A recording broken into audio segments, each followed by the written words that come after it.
Hi everyone, it's Rachel back with the Shades of Orange, and today I'm excited to bring you another round of horror reads. This time I'm talking about haunted house books because I read not one, but two haunted house books, which might not seem that remarkable unless you follow my channel and know that I tend to have a really hit and miss relationship with the genre, but I did actually enjoy what I read this time. So all that being said, let's get into the books. First, we might as well start with the haunted house books, and I read 14 by Peter Clines. This follows a young man named Nick who needs to move out from his apartment, and so he finds out about a new apartment that has an amazingly low price on rent. And when he goes there, the apartment itself is actually really nice, and so it seems too good to be true, and perhaps it is, but he moves in anyway. Along the way, he meets up with his neighbors and starts to talk with them, and he finds out that the place is a little bit strange, a little bit creepy, but he can't quite put his finger on what's going on or if something is actually wrong. Together, his neighbors begin to explore the apartment together. They discover that each of the layouts of their apartments are really different, and there's also just strange things happening. The light bulbs aren't working properly. There are also these little cockroaches going around that are bright green, and they just know that something is really not quite right. So what I like about this one is that it sets up the classic tropes of a haunted house story, but it does so in a way that is just a little bit different. And I want to preface that this is actually a horror novel, but also a science fiction novel. Normally I wouldn't want to give that away, but knowing this one, you really do need to know that going into it, because it starts out like a classic haunted house setup, but then it goes somewhere really weird. And that is one thing I want to mention, is that this book really isn't scary or spooky. I would describe it as just plain weird. But if you're into that, if you're looking for something fresh, something different, this is a great one to check out. My favorite part was the first half because it's all about the mystery of what's happening in the apartment building.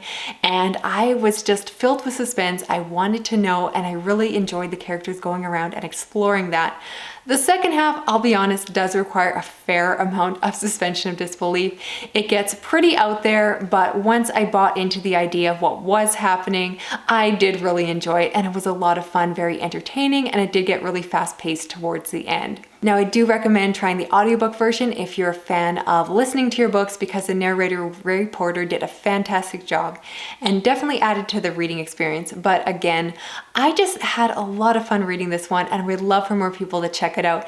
It's technically the start of a series, but each book really is a standalone, so you can read this book and be totally satisfied or continue on with the rest of the series, depending on what you're feeling. From there, I went on to read The Grip of It by Jac Jemc, and this is yet another haunted house story. This one is a very modern tale following a husband and wife that buy a new house, and when they move in, strange things start to happen, both psychologically and physically to them, and they also realize that the dimensions of the house don't quite make sense. I really did like the premise and setup to this one, and while this one is not as revolutionary or out there as 14, this one still did hold my attention. I am finding that I really do prefer modern horror stories when it comes to haunted houses, because gothic fiction is just not my personal preference. And so I like that this one was very contemporary, and it did have some good creepy moments. It also was very short, which is something I do tend to appreciate because I like to get in and get out, and this one just didn't have a lot of extra or a lot of things that I wanted to have cut out. So I do think that this one is a good one to try out. It's told in two perspectives, and actually was another one I listened to it as an audiobook because it had some really good narration. So again, if you're a fan of haunted house stories or looking for something easy and fresh to get into, this one was enjoyable. Not as good as 14 in my humble opinion, but it just depends on your reading preferences. Still worth checking out for sure though. And from there, I went on to read Come to Dusk by Bracken MacLeod.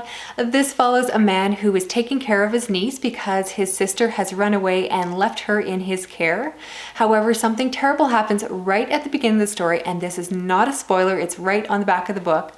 But you find out that she dies in an accident.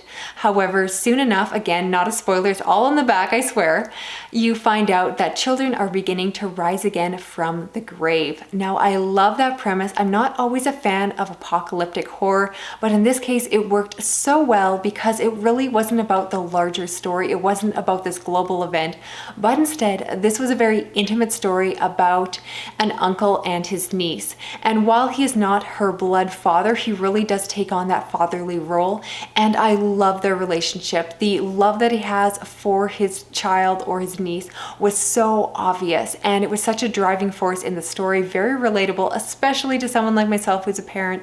I really do connect with these type of stories, and I'm just really impressed by this author. I've read him before, and what he does so well is he creates these incredibly readable stories. I was just turning the pages. I had to know what was going to happen next. I was completely immersed in, and so if you're just looking to get lost in a story, definitely recommend this one. I will be honest, some of the character motivations didn't fully make sense, or rather their reactions to the situation, because the whole thing does require a level of suspension of disbelief, and I did find myself questioning if things were kind of realistic or not. But despite that, I was so pulled into the story. I really loved it. I flew through it. I was in a little bit of a slumpy mood when I picked it up, and it completely cured that feeling. So highly recommend it, and I definitely, absolutely want to read more by this author. I was so impressed by this one. And next, I actually read a short story collection. This one was called Things We Lost in the Fire by an author from Argentina. This is a translated work, and I really ended up enjoying it. I've said before that I don't read as much horror short stories as I used to.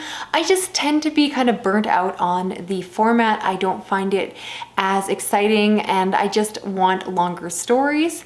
But every once in a while I find a collection like this one that really holds my attention and reminds me that I need to keep picking them up, because sometimes they just work so well. And I really did enjoy this one. I will say that if you want to try it out, just try the first story and you'll know from it whether or not the rest of the collection's for you, because this story collection involves a lot of social and political commentary, and again, on a country that I really didn't know much about beforehand. But the first story basically follows a homeless woman and their child. And while it definitely has a lot of commentary on the poverty within the country, I also want to tell you that it is still very creepy and disturbing. So I don't want to downplay those aspects. The entire collection was really eerie and had a lot of good creepy moments. And again, it was just diverse, it was different, and just grabbed my attention when I really didn't think I could be invested in short story collections at this point.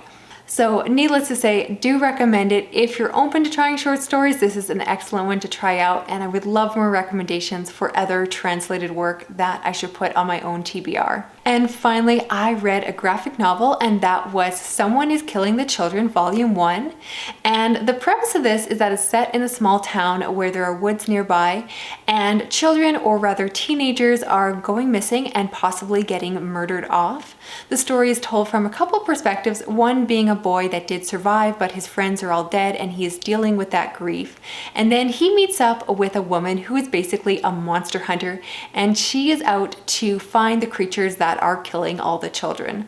From the synopsis, I was so excited to read this one, and I gotta say, I was really disappointed. It's not terrible, it's just very forgettable. I found the plot to be very simple, and it just did not pull me in. I did really like the artwork. There are some very creepy panels in this, at least first volume, but the story itself was just not for me, and I really found myself forgetting about this story. I forgot I even read it until I went to prepare this video, I'll be honest, and very disappointing because I really thought this would be a new favorite. I've been looking for more horror graphic novels, and this one left me so disappointed, which is a sad thing to say.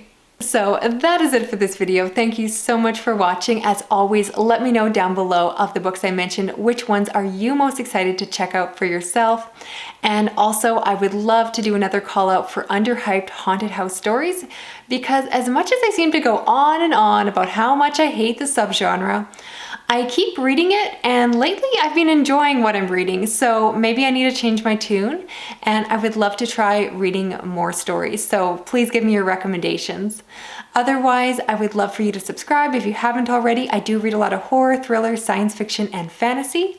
And if you're already subscribed, thank you so much. You can help me out still by giving this video a thumbs up, hitting that notification bell, and sharing it around online.